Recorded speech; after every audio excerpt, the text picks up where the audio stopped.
ಜಕಲಿ ಗ್ರಾಮದಲ್ಲಿ doctor B R Ambedkar ಅವರು ಹಾಗೂ ಡಾಕ್ಟರ್ ಬಾಬು ಜಗಜೀವನ್ ರಾಮ್ ರವರ ಜಯಂತಿ ಆಚರಣೆ. ಗದಗ ಜಿಲ್ಲೆ ರೋಣ ತಾಲೂಕು ನರೇಗಲ್ ಸಮೀಪದ ಜಕಲಿ ಗ್ರಾಮದಲ್ಲಿ ಅಖಿಲ ಭಾರತ ಮಾದಿಗ ದಂಡೋರ ಸಮಿತಿ ವತಿಯಿಂದ ಏಪ್ರಿಲ್ 14, 2025ರಂದು ಸಂವಿಧಾನ ಶಿಲ್ಪಿ ಡಾಕ್ಟರ್ ಬಿಆರ್ ಅಂಬೇಡ್ಕರ್ ಅವರ 134ನೇ ಜಯಂತಿ ಹಾಗೂ ಹಸಿರು ಕ್ರಾಂತಿಯ ಹರಿಕಾರ ಡಾಕ್ಟರ್ ಬಾಬು ಜಗಜೀವನ್ ರಾಮ್ ರವರ 118ನೇ ಜಯಂತಿಯನ್ನು ಉದ್ದೇಶಿಸಿ ಶಿಕ್ಷಕ ಶರಣಪ್ಪ ಮಾದರ್ ಅವರು ಮಾತನಾಡಿದರು. ಸಮಾಜದ ಕಟ್ಟಕಡೆಯ ಜನರಿಗೂ ಸ್ವಾತಂತ್ರ್ಯ, ಶಿಕ್ಷಣ, ಉದ್ಯೋಗ, ಬದುಕುವ ಹಕ್ಕಿನ ಹಿಂದೆ ಅಂಬೇಡ್ಕರ್ ಅವರ ಶ್ರಮವಿದೆ. ಡಾಕ್ಟರ್ ಬಿಆರ್ ಅಂಬೇಡ್ಕರ್ ಅವರು ಕೊಟ್ಟ ಸಂವಿಧಾನದಿಂದ ಎಲ್ಲ ಸಮಾಜದ ಜನರಿಗೆ ಇವತ್ತು ಸಮಾನ ಅವಕಾಶ ಕಲ್ಪಿಸಿದ ಕೀರ್ತಿ ಅವರಿಗೆ ಸಲ್ಲುತ್ತೆ. ಡಾಕ್ಟರ್ ಬಿಆರ್ ಅಂಬೇಡ್ಕರ್ ಅವರ ಹಾದಿಯಲ್ಲಿ ಪ್ರತಿಯೊಬ್ಬರೂ ಸಾಗಬೇಕಾಗಿದೆ. ಅದೇ ತೆರನಾಗಿ ಹಸಿರು ಕ್ರಾಂತಿಯ ಹರಿಕಾರ ಮಾಜಿ ಉಪ ಪ್ರಧಾನಿ ಡಾಕ್ಟರ್ ಬಾಬು ಜಗಜೀವನ್ ರಾಮ್ ರವರ 1908 ಏಪ್ರಿಲ್ 5ರಂದು ಬಿಹಾರ್ನಲ್ಲಿ ಅಸ್ಪೃಶ್ಯರು ಎಂದು ಕರೆಯಲ್ಪಡುವ ಒಂದು ಜಾತಿಯಲ್ಲಿ ಇವರು ಜನಿಸ್ತಾರೆ. ಡಾಕ್ಟರ್ ಜಗಜೀವನ್ ರಾಮ್ ರವರು ಕೇವಲ ರಾಜಕಾರಣಿಯಾಗಿರಲಿಲ್ಲ. ಅವರು ತಮ್ಮ ಜೀವನದ ಬಹುಭಾಗವನ್ನು ದೇಶದ ದಮನಿತ ಜಾತಿಗಳ ಧ್ವನಿಯಾಗಿ ಹೊರತರಲು ಮತ್ತು ಭಾರತದ ಸ್ವಾತಂತ್ರ್ಯಕ್ಕಾಗಿ ಹೋರಾಡಲು ಮೀಸಲಿಟ್ಟಿದ್ರು.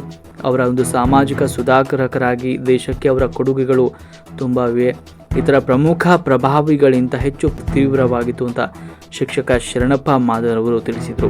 ಸಮುದಾಯದ ಮುಖಂಡರಿಂದ ಡಾಕ್ಟರ್ ಬಿಆರ್ ಅಂಬೇಡ್ಕರ್ ಹಾಗೂ ಡಾಕ್ಟರ್ ಬಾಬು ಜಗಜೀವನ್ ರಾಮ್ ರವರ ಭಾವಚಿತ್ರಗಳಿಗೆ ಪುಷ್ಪ ನಮನ ಸಲ್ಲಿಸಲಾಯಿತು. ಈ ಒಂದು ಕಾರ್ಯಕ್ರಮದ ನಿರೂಪಣೆಯನ್ನು ಹನುಮಂತ ಮಾದರ್ ಅವರು ನೆರವೇರಿಸಿಕೊಟ್ಟರು. ಸಂದರ್ಭದಲ್ಲಿ ಅಂದಪ್ಪ ಮಾದರ್, ಫಕೀರಪ್ಪ ಮಾದರ್, ಯಲ್ಲಪ್ಪ ಮಾದರ್, ಸಿದ್ದಪ್ಪ ಮಾದರ್, ವಿರೂಪಾಕ್ಷಪ್ಪ ಮಾದರ್, ಸಿದ್ದು ದೊಡ್ಡಮನಿ, ಈರಪ್ಪ ಮಾದರ್, ಮುತ್ತಪ್ಪ ಮಾದರ್, ರೇವಪ್ಪ ಮಾದರ್, ಯಲ್ಲಪ್ಪ ಮಾದರ್, ಭರಮಪ್ಪ ಮಾದರ್, ಪ್ರಶಾಂತ್ ಮಾದರ್, ಮಲ್ಲೇಶ್ ಮಾದರ್, ಸುಜಾತ ದೊಡ್ಡಮನಿ, ಶಿವಗಂಗವ್ವ ಮಾದರ್, ಕಳಕವ್ವ ಸಂದಿಮನಿ, ಮಂಜುಳಾ ದೊಡ್ಡಮನಿ, ಮಾರುತಿ ಮಾದರ್, ಹೇಮಂತ ಮಾದರ್, ರಮೇಶ್ ಮಾದರ್ ಸೇರಿದಂತೆ ಗ್ರಾಮದ ಗುರು ಹಿರಿಯರು ಹಾಗೂ ಯುವಕರು, ಮುದ್ದು ಮಕ್ಕಳು ಉಪಸ್ಥಿತರಿದ್ದರು.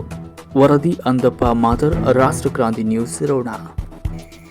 ಎಲ್ಲರಿಗೂ ಜೈ ಭೀಮ್ ವಂದನೆಗಳನ್ನು ತಿಳಿಸುತ್ತಾ ಈ ಒಂದು ಕಾರ್ಯಕ್ರಮದ ಅಧ್ಯಕ್ಷತೆಯನ್ನು ಮಾಜಿ ಗ್ರಾಮ ಪಂಚಾಯತಿ ಮೆಂಬರ್ ಆಗಿರ್ತಕ್ಕಂಥ ಅಂದಪ್ಪ ಮಾದವರು ವಹಿಸ್ಕೋಬೇಕು. ಅದೇ ರೀತಿಯಾಗಿ ಉಪಾಧ್ಯಕ್ಷ ಸ್ಥಾನವನ್ನು ಯಲ್ಲಪ್ಪ ಮಾದವರು ವಹಿಸ್ಕೋಬೇಕು. ಈ ಕಾರ್ಯಕ್ರಮದ ಉದ್ಘಾಟನೆಯನ್ನು ಪುಷ್ಪ ಚೆಲ್ಲುವುದರ ಮುಖಾಂತರ ಈ ಒಂದು ಕಾರ್ಯಕ್ರಮವನ್ನು ಉದ್ಘಾಟಿಸಬೇಕೆಂದು ಇಲ್ಲಿ ಸೇರಿರ್ತಕ್ಕಂಥ ಎಲ್ಲ ಗುರು ಹಿರಿಯರಲ್ಲಿ ಕೇಳ್ಕೊಳ್ತೇನೆ.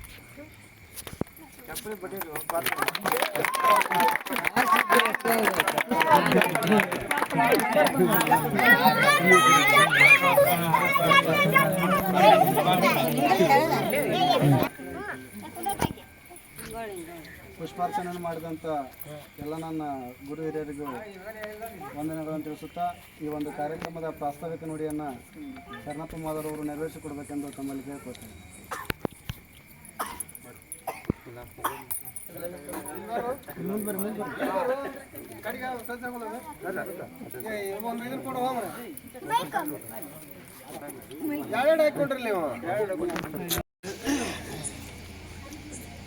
ಡಾಕ್ಟರ್ ಬಾಬಾ ಸಾಹೇಬ್ ಅಂಬೇಡ್ಕರ್ ಅವರ ಜೀವನ ಚರಿತ್ರೆ ಬಗ್ಗೆ, ಅವರು ಬೆಳೆದು ಬಂದ ರೀತಿ ಬಗ್ಗೆ, ಅವರ ಸಹೋದರತ್ವ ಹಾಗೂ ಅವರ ಶಿಕ್ಷಣದ ಬಗ್ಗೆ ಎಳೆಯಾಗಿ ತಿಳಿಸಿಕೊಟ್ಟಂಥ ಶರಣಪ್ಪ ಮಾದರ್ ಅವರಿಗೆ ತುಂಬ ಧನ್ಯವಾದಗಳು. ಅದೇ ರೀತಿ ನಮ್ಮ ಭಾರತ ದೇಶದ ಉಪ ಪ್ರಧಾನಮಂತ್ರಿಗಳಾಗಿರ್ತಕ್ಕಂಥ ಹಸಿರು ಕ್ರಾಂತಿಯ ಪಿತಾಮಹರು ಆಗಿರ್ತಕ್ಕಂಥ ಡಾಕ್ಟರ್ ಬಾಬು ಜಗಜೀವನ್ ರಾಮ್ ಅವರ ಬಗ್ಗೆ ಸಹ ಒಂದೆರಡು ಮಾತುಗಳನ್ನು ಹೇಳಬೇಕಂತೇಳಿ ತಮ್ಮಲ್ಲಿ ಕೇಳ್ಕೊಳ್ತೇನೆ.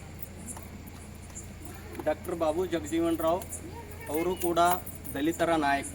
ಅವರು ರಾಜಕೀಯ ಭಾಗವಹಿಸಿ ರಾಜಕೀಯದಲ್ಲಿ ತಲ್ಲೀನರಾಗಿ ಉಪರಾಷ್ಟ್ರಪತಿಗಳಾಗಿ, ಉಪ ಪ್ರಧಾನಿಗಳಾಗಿ ಕಾರ್ಯವನ್ನು ನಿರ್ವಹಿಸಿರ್ತಕ್ಕಂಥ ಒಬ್ಬ ಮಹಾನ್ ವ್ಯಕ್ತಿ. ನಮ್ಮ ಭಾರತ ದೇಶ ಏನು ಕೃಷಿಯಲ್ಲಿ ಏನಾದರೂ ಸಾಧನೆ ಮಾಡಿದೆ ಅಂದರೆ ಅವರು ಬಾಬು ಜಗಜೀವನ್ ರಾಮ್ ರವರೇ ಮೂಲ ಕಾರಣ. ಭಾರತ ದೇಶದಲ್ಲಿ ಆಹಾರಕ್ಕೆ ಕೊರತೆ ಬಿದ್ದಂಥ ಸಂದರ್ಭದಲ್ಲಿ ವಿದೇಶದಿಂದ ಏನು ಈಗ ನಾವೇನು ಹೈಬ್ರಿಡ್ ಅಂತ ಏನು ಕರಿತೀವಲ್ಲ, ಆ ರೀತಿಯಾಗಿರ್ತಕ್ಕಂಥ ಹೊಸ ತಳಿಯ ಗೋಧಿಯ ಬೀಜಗಳನ್ನು ತಂದು ನಮ್ಮ ಭಾರತದಲ್ಲಿ ಬಿತ್ತನೆ ಮಾಡಿ ಎಲ್ಲ ಜನರಿಗೂ ಕೂಡ ಆಹಾರವನ್ನು ಒದಗಿಸಲಿಕ್ಕೆ ಕಾರಣಕರ್ತರಾಗಿರ್ತಕ್ಕಂಥ ಒಬ್ಬ ಮಹಾನ್ ಮೇಧಾವಿ ಇವ್ರು ಯಾರು? ನಮ್ಮ ಭಾರತದ ಉಪ ಪ್ರಧಾನಿಯಾಗಿರ್ತಕ್ಕಂಥ ಬಾಬು ಜಗಜೀವನ್ ರಾಮ್ ರವರು. ಇವರು ಕೂಡ ರಾಜಕೀಯದಲ್ಲಿ ನಮ್ಮ ದಲಿತರಾಗಿದ್ದರೂ ಕೂಡ ರಾಜಕೀಯದಲ್ಲಿ ಭಾಗವಹಿಸಿ ಪ್ರತಿಯೊಂದು ಹಂತದಲ್ಲಿ ನಮ್ಮ ಏನು ದಲಿತರಿಗೋಸ್ಕರ ಇವರು ಕೂಡ ಹಲವಾರು ಕಾರ್ಯಕ್ರಮಗಳನ್ನು ಮಾಡ್ತಾ ಇವರು ಕೂಡ ಸೇವೆಯನ್ನು ಸಲ್ಲಿಸಿದ್ದಾರೆ ಅಂತೇಳಿ ಈ ಮೂಲಕ ಹೇಳಕ್ಕೆ ಇಚ್ಛಪಡ್ತಿದ್ದೀನಿ. ಬ್ಲೋ ಡಾಕ್ಟರ್ ಬಾಬಾ ಸಾಹೇಬ್ ಅಂಬೇಡ್ಕರ್ ಅವರಿಗೆ, ಡಾಕ್ಟರ್ ಬಾಬು ಜಗಜೀವನ್ ರಾಮ್ ಅವ್ರಿಗೆ ಜೈ ಭೀಮಾ, ಜೈ ಭೀಮಾ. ಭೀಮ ಕುಲಬಾಂಧವರಿಗೆ 134ನೇ ಜಯಂತಿಯ ಶುಭಾಶಯಗಳು. ಡಾಕ್ಟರ್ BR ಅಂಬೇಡ್ಕರ್ ಅವರು ನಮ್ಮ ದೇಶದ ಒಬ್ಬ ಮಹಾನ್ ವ್ಯಕ್ತಿ. ಪ್ರಪಂಚದಲ್ಲಿನೇ ನಮ್ಮ ಅಂಬೇಡ್ಕರ್ ಅವರಷ್ಟು ವಿದ್ಯಾವಂತ ಮತ್ತು ಎಲ್ಲ ವಿಷಯಗಳನ್ನು ಅರಿತುಕೊಳ್ತಕ್ಕಂಥ ಮತ್ತೊಬ್ಬ ವ್ಯಕ್ತಿ ಇಲ್ಲ. ಅಂತಹ ಒಬ್ಬ ಮಹಾನ್ ದೇಶಭಕ್ತ ಮತ್ತು ಸಂವಿಧಾನ ಶಿಲ್ಪಿ, ಮಾನವತಾವಾದಿ ಮತ್ತು ರಾಜಕೀಯ ತಜ್ಞ, ಸಮಾಜವಾದಿ, ಪ್ರತಿಯೊಂದು ವಿಷಯದಲ್ಲೂ ಕೂಡ ಅವರು ಅಧ್ಯಯನಶೀಲರಾಗಿ ರಾಜ್ಯಶಾಸ್ತ್ರ ಇರ್ಬೋದು, ಅರ್ಥಶಾಸ್ತ್ರ, ನಮ್ಮ ಭಾರತಕ್ಕೆ ರಿಸರ್ವ್ ಬ್ಯಾಂಕನ್ನು ಸ್ಥಾಪನೆ ಮಾಡುವ ಒಂದು ಕಾರಣಕರ್ತರಾಗಿರ್ತಕ್ಕಂಥ ಮಹಾನ್ ವ್ಯಕ್ತಿ ಇವರು.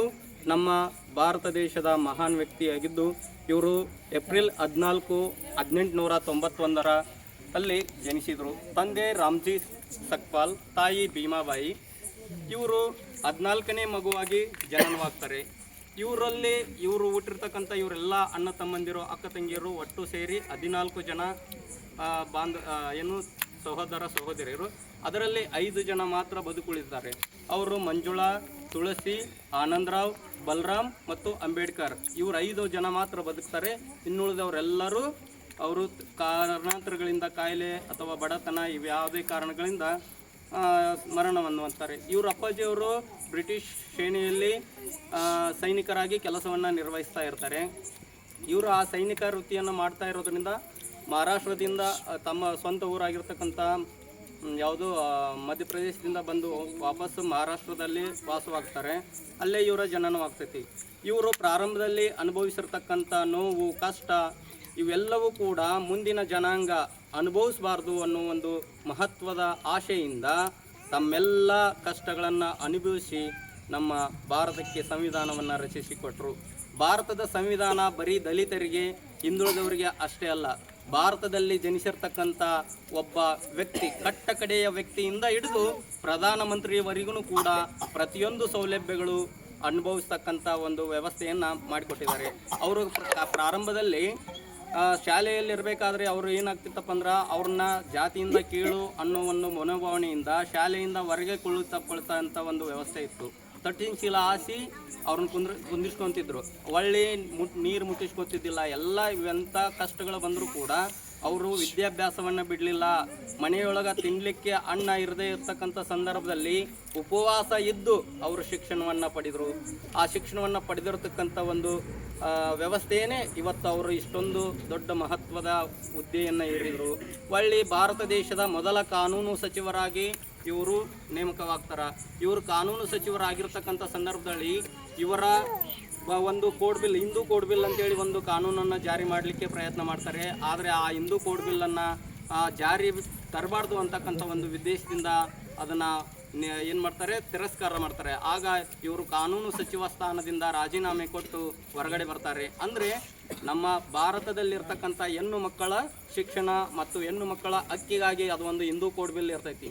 ಅಂಥ ಒಂದು ವ್ಯವಸ್ಥೆಗೆ ವಿರುದ್ಧವಾಗಿ ನಾ ಇರಲಿಕ್ಕಿಲ್ಲ ಅಂತೇಳಿ ರಾಜೀನಾಮೆ ಕೊಟ್ಟು ಬರ್ತಾರೆ. ಆಮೇಲೆ ಇವರು ಶಿಕ್ಷಣ ವ್ಯವಸ್ಥೆ ಹೆಂಗಿರ್ತೈತಪ್ಪ ಅಂದ್ರೆ ಪ್ರಾಥಮಿಕ ಶಿಕ್ಷಣವನ್ನು ಊರಲ್ಲೇ ಮುಗಿಸಿದೆ. ಮತ್ತು ಆಮೇಲೆ ಬೇರೆ ಬೇರೆ ದೇಶಗಳಿಗೆ ಹೋಗಿ ಎಲ್ಲ ವಿಷಯದಲ್ಲಿ ಅರ್ಥಶಾಸ್ತ್ರ, ಸಮಾಜಶಾಸ್ತ್ರ, ರಾಜ್ಯಶಾಸ್ತ್ರ ಮತ್ತು ಡಿಲಿಟ್ ಪದವಿಯನ್ನು ಕೂಡ ಇವರು ಪಡ್ಕೊತಾರೆ. ಡಾಕ್ಟರೇಟ್ ಪ್ರಶಸ್ತಿಗಳು ಎಲ್ಲ ಇವರು ಓದಿರ್ತಕ್ಕಂಥ ಹಲವಾರು ಪುಸ್ತಕಗಳು, ಎಷ್ಟು 25,000ಕ್ಕೂ ಹೆಚ್ಚು ಪುಸ್ತಕಗಳನ್ನು ಇವರು ತಮ್ಮ ಮನೆಯಲ್ಲಿ ಶೇಖರಣೆ ಮಾಡಿಟ್ಕೊಂಡಿದ್ರು ಅಂತಕ್ಕಂಥದ್ದೊಂದು ವಿಷಯ. ಒಳ್ಳೆ ಇವರು ಓದದೇ ಇರತಕ್ಕಂಥ ಪುಸ್ತಕಗಳಿಲ್ಲ. ಅವರು ಬರೀದೆ ಒಟ್ಟು ಎಷ್ಟು 22,000 ಪುಟಗಳಷ್ಟು ಇವ್ರು ಏನು ಮಾಡಿದ್ರಪ್ಪ ಅಂದ್ರೆ ಕೈ ಬರಹದ ಪುಸ್ತಕಗಳನ್ನು ಬರೆದಿದ್ದಾರೆ ಅನ್ನೋದೊಂದು ಇತಿಹಾಸ ಸೃಷ್ಟಿ ಇದೆ. ಆ ರೀತಿಯಾಗಿ ಇವರು ಅಂಬೇಡ್ಕರ್ ಅವರು ಏನು ಮಾಡ್ತಿದ್ರು ಅಂದ್ರೆ ಓದಿನ ಕಡೆಗೆ ಮತ್ತು ಸಾಧನೆಯ ಕಡೆಗೆ ಮಹತ್ವವನ್ನು ಕೊಟ್ಟಂಥವ್ರು. ನಮ್ಮ ಪ್ರಪಂಚದಲ್ಲಿನೇ 193 ದೇಶಗಳು ಮಹಾನ್ ಅಂಬೇಡ್ಕರ್ ಅವರು ಮರಣ ಹೊಂದಿದಂತಹ ದಿನದೊಳಗೆ ತಮ್ಮ ರಾಷ್ಟ್ರಧ್ವಜವನ್ನು ಕೆಳಗಿಳಿಸಿ ಈ ಮಹಾತ್ಮನಿಗೆ ಗೌರವವನ್ನು ಸೂಚಿಸಿರ್ತಕ್ಕಂಥ ಒಂದು ಇತಿಹಾಸವಿದೆ.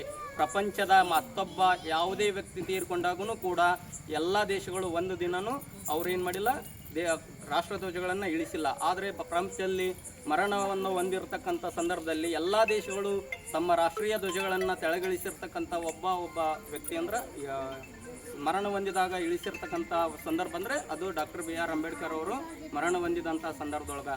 ಆದ್ದರಿಂದ ಡಾಕ್ಟರ್ BR ಅಂಬೇಡ್ಕರ್ ಅವರ ಆದರ್ಶಗಳನ್ನು, ಅವರು ಹಾಕಿಕೊಟ್ಟಿರ್ತಕ್ಕಂಥ ಮಾರ್ಗಗಳನ್ನು ನಾವು ಇಂದೇನು ಮಾಡಬೇಕಾಗಿದೆಪ್ಪ ಅಂದ್ರೆ ಅನುಸರಿಸ್ಕೊಂಡು ಹೋಗಬೇಕಾಗಿದೆ. ಅವರು ಏನು ಹೇಳಿದರು, ಶಿಕ್ಷಣ, ಸಂಘಟನೆ, ಹೋರಾಟ ಅಂದರು. ಫಸ್ಟ್ ನಾವೇನು ಮಾಡಬೇಕಪ್ಪ, ಪ್ರತಿಯೊಬ್ಬರು ಶಿಕ್ಷಣವಂತರಾಗಬೇಕು.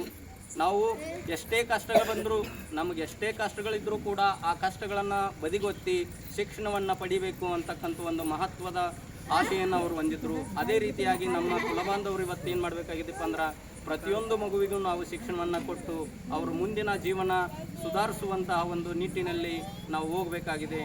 ಅವರು ಡಾಕ್ಟರ್ BR ಅಂಬೇಡ್ಕರ್ ಅವರು ಬರೀ ದಲಿತರಿಗೆ ಅಷ್ಟೇ ಅಲ್ಲ, ಭಾರತದಲ್ಲಿರ್ತಕ್ಕಂಥ ಪ್ರತಿಯೊಬ್ಬ ಹಿಂದುಳಿದವನಾಗಿರ್ಬೋದು, ಮುಸ್ಲಿಂ ಆಗಿರ್ಬೋದು, ಕ್ರಿಶ್ಚಿಯನ್ ಆಗಿರ್ಬೋದು, ದಲಿತರ ಎಲ್ಲ ಸಿಖ್ರು, ಪಾರ್ಸಿ ಎಲ್ಲರಿಗೂ ಕೂಡ ಅವಕಾಶಗಳನ್ನು ಕಲ್ಪಿಸಿಕೊಟ್ರು. ಆಮೇಲೆ ಸಂವಿಧಾನ ಮಹತ್ವದ ಒಂದು ವಿಷಯ, ಭಾರತದ ಸಂವಿಧಾನವನ್ನು ರಚನೆ ಮಾಡಬೇಕು ಅಂತೇಳಿ ಒಂದು ಕಮಿಟಿಯನ್ನು ಮಾಡಿದಾಗ ಆ ಕಮಿಟಿಯಲ್ಲಿ 7 ಜನ ಸದಸ್ಯರನ್ನು ಒಳಗೊಂಡಿರ್ತೈತಿ. ಆ 7 ಜನ ಸದಸ್ಯರಲ್ಲಿ 6 ಜನ ಸದಸ್ಯರು ಕೂಡ ಬೇರೆ ಬೇರೆ ಕಾರಣದಿಂದ, ಒಬ್ಬರು ಮರಣವನ್ನು ಹೊಂದುತ್ತಾರ, ಒಬ್ಬರು ಹುಷಾರಿಲ್ದಂಗೆ ಆಗಿಬಿಡ್ತಾರ, ಒಬ್ಬರು ಫಾರಿನಿಗೆ ಹೋಗ್ತಾರ, ಒಬ್ಬರ ಕಾರಣಾಂತರದಿಂದ ಬಿಟ್ಬಿಡ್ತಾರೆ. ಆಗ ಎಲ್ಲ ಜವಾಬ್ದಾರಿಯನ್ನು ಹೊತ್ತುಕೊಂಡು ಭಾರತದ ಸಂವಿಧಾನವನ್ನು ರಚನೆ ಮಾಡಿರ್ತಕ್ಕಂಥ ಒಂದು ವ್ಯವಸ್ಥೆ ಡಾಕ್ಟರ್ BR ಅಂಬೇಡ್ಕರ್ ಅವರು ಸ್ವತಃ ಒಬ್ಬರೇ ತಯಾರು ಮಾಡಿದ್ದು ಸಂವಿಧಾನ ಅಂತ ನಾವು ಹೇಳಲಿಕ್ಕೆ ಹೆಮ್ಮೆ ಆಗ್ತೈತಿ. ಬೇರೆದವ್ರು ಹೇಳ್ತಾರೆ, ಅವರೊಬ್ಬರೇನೇ ಸಂವಿಧಾನವನ್ನು ರಚನೆ ಮಾಡಿಲ್ಲ ಅಂತ ಹೇಳ್ತಾರೆ. ಆದರೆ ಅಲ್ಲಿ ಕಮಿಟಿ ಇದ್ದದ್ದು ನಿಜ, ಆದರೆ ಕಮಿಟಿಯಲ್ಲಿ ಇರ್ತಕ್ಕಂಥವ್ರು ಯಾರೂ ನಿಜವಾಗಿ ಅಲ್ಲಿ ಕೆಲಸವನ್ನು ಮಾಡಿಲ್ಲ. ಅವರು ಬೇರೆ ಬೇರೆ ಕಾರಣಾಂತರಗಳಿಂದ ಹೊರಗೆ ಉಳಿದ್ರು. ಆಗ ಸಂದರ್ಭದಲ್ಲಿ ಸಂವಿಧಾನವನ್ನು ರಚನೆ ಮಾಡ್ತಕ್ಕಂಥ ಜವಾಬ್ದಾರಿ ಡಾಕ್ಟರ್ BR ಅಂಬೇಡ್ಕರ್ ಅವರಿಗೆ. ಪ್ರತಿ ವರ್ಷ ನಾವು ಡಾಕ್ಟರ್ ಬಾಬಾ ಸಾಹೇಬ್ ಅಂಬೇಡ್ಕರ್ ಅವರ ಜಯಂತಿಯನ್ನು ಮಾಡಬೇಕಂದಾಗ ಸಂವಿಧಾನವನ್ನು ರೂಪಿಸಿಕೊಟ್ಟಂಥ ಪಿತಾಮಹನಿಗೆ ಎಲೆಕ್ಷನ್ ಅಂತ ಬಂದಾಗ ನೀತಿ ಸಂಹಿತೆ ಎಂಬ ಒಂದು ಕಾರಣದಿಂದ ನಾವು ಈಗ 3 ವರ್ಷದಿಂದ ಸಹ ಡಾಕ್ಟರ್ ಬಾಬಾ ಸಾಹೇಬ್ ಅಂಬೇಡ್ಕರ್ ಅವರ ಜಯಂತಿಯನ್ನು ಮಾಡಲಿಕ್ಕಾಗಿಲ್ಲ. ಹಾಗಾಗಿ ಈ ವರ್ಷ 26ನೇ ತಾರೀಕಿನಂದು ನಾವು ವಿಜೃಂಭಣೆಯಿಂದ ಡಾಕ್ಟರ್ ಬಾಬಾ ಸಾಹೇಬ್ ಅಂಬೇಡ್ಕರ್ ಜಯಂತಿಯನ್ನು ಹಾಗೂ ಹಸಿರು ಕ್ರಾಂತಿಯ ಪಿತಾಮಹ ಡಾಕ್ಟರ್ ಬಾಬು ಜಗಜೀವನ್ ರಾಮ್ ಅವರ ಜಯಂತಿಯನ್ನು ಆಚರಿಸಬೇಕಂತ ಹೇಳ್ಕೊಂಡು ಎಲ್ಲರೂ ಕೂಡ ನಾವು ಯುವಕರು ಮಾತಾಡ್ಕೊಂಡಿದ್ದೀವಿ. ಹಾಗಾಗಿ ಅದನ್ನು ಎಲ್ಲರ ಗುರು ಹಿರಿಯರ ಮುಂದೆ ಇಡ್ತಾ ಇದ್ದೀವಿ. ಇದಕ್ಕೆ ಎಲ್ಲರೂ ಸಹ ಪ್ರೋತ್ಸಾಹ ಕೊಟ್ಟು ಈ ಒಂದು ಜಯಂತಿಯನ್ನು ನಿರ್ವಹಿಸೋಕೆ ಎಲ್ಲರೂ ಪ್ರೋತ್ಸಾಹದಿಂದ ನಮ್ಮ ಜೊತೆ ಕೈ ಜೋಡಿಸ್ಬೇಕಂತ ಎಲ್ಲರಲ್ಲಿ ಕೇಳ್ಕೊಳ್ತೀವಿ.